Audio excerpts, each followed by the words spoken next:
there's enormous interest in the World Chess Championship here in London. Magnus Carlsen from Norway and his challenger, Fabiano Caruana from America, have already played 2 fighting games, but both ended in a draw. Who's going to be the first to land the first blow and win a game?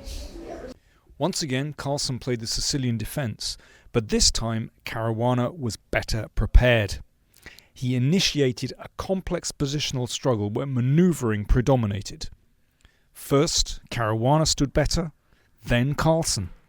They reached an endgame where Carlsen tried to exploit his slight space advantage, a very familiar story. But Caruana remained safe and solid, and the game was agreed drawn after 49 moves. No drama.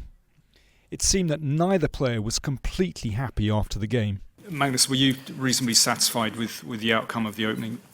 Nope.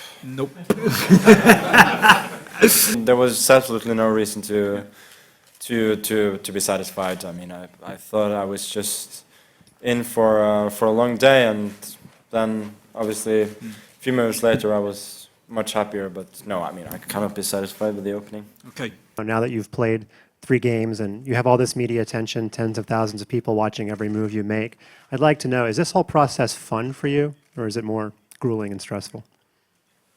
I don't know if I'd call it fun. I mean, it's definitely experience I'm happy that I'm having. I mean, it's quite a new one, but also it starts to feel pretty much like a normal tournament very quickly.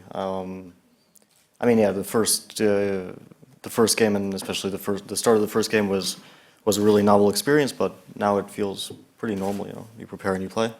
Of course, a lot more is on the line, but yeah, still it feels kind of like the usual routine. This is the position after Fabiano's 39th move, and it's quite clear that Magnus has been squeezing away over the past 10 moves or so, and, well, Fabiano, I think, just kind of let things slide a bit. Nevertheless, his position is still very solid. And I think Magnus realised that this was objectively a draw. But he also saw that Fabiano was running a little bit short of time. So he thought with 1 move to go, he'd gamble a bit. He wanted to provoke a crisis. So he played the knight to c5. So Fabiano had around about 5 minutes left to make his final move. Well, of course, it's not a desperate time situation. But still, to make a big decision like this, whether you exchange bishop for knight, can be a little bit tricky when the clock is ticking down. But Fabiano actually played very confidently here. If the knight comes into d3, things could be tricky.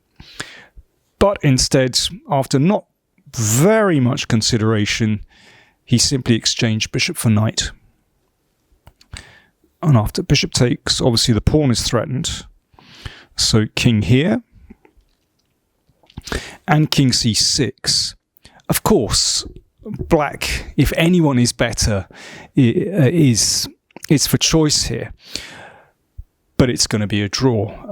But how Fabiano achieved that draw is very instructive. So, first of all, knight f1. Now, really, the only way to make progress here is to create a pass pawn. So, b4. Of course, they're well past the time control now, but okay, these moves aren't difficult by this stage. So, pawns were exchanged.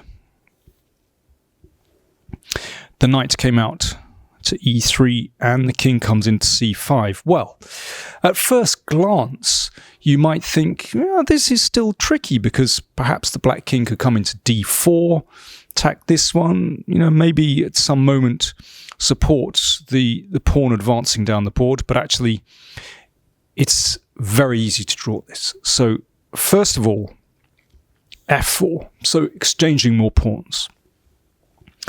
These were exchanged off. Now, in any case, it would be a mistake to bring the king in straight away because of a knight check. So the bishop came back, and you never know, it might come back here to take the pawn. Fabiano exchanged more pawns with pawn to f5. This was taken. One could recapture this, but Fabiano's next move was absolutely decisive. He simply gave up his knight for the pawn. And, well, the players agreed a draw in this position. So even though Magnus is a piece up, this is a completely drawn position, because even if these two pawns disappear, the king just heads for the corner and it can't be pushed out of the way. So this is a very well-known drawing situation where here the king can't be pushed out of the way because the bishop runs on the opposite colour to the king. Theoretical draw, and, well, the players really didn't bother making any more moves, of course. It's evident to them it's a draw. So, game 3 also drawn. The deadlock hasn't been broken yet. Game 4 tomorrow. Very interesting to see how Magnus manages, if he manages to squeeze something with the white pieces again.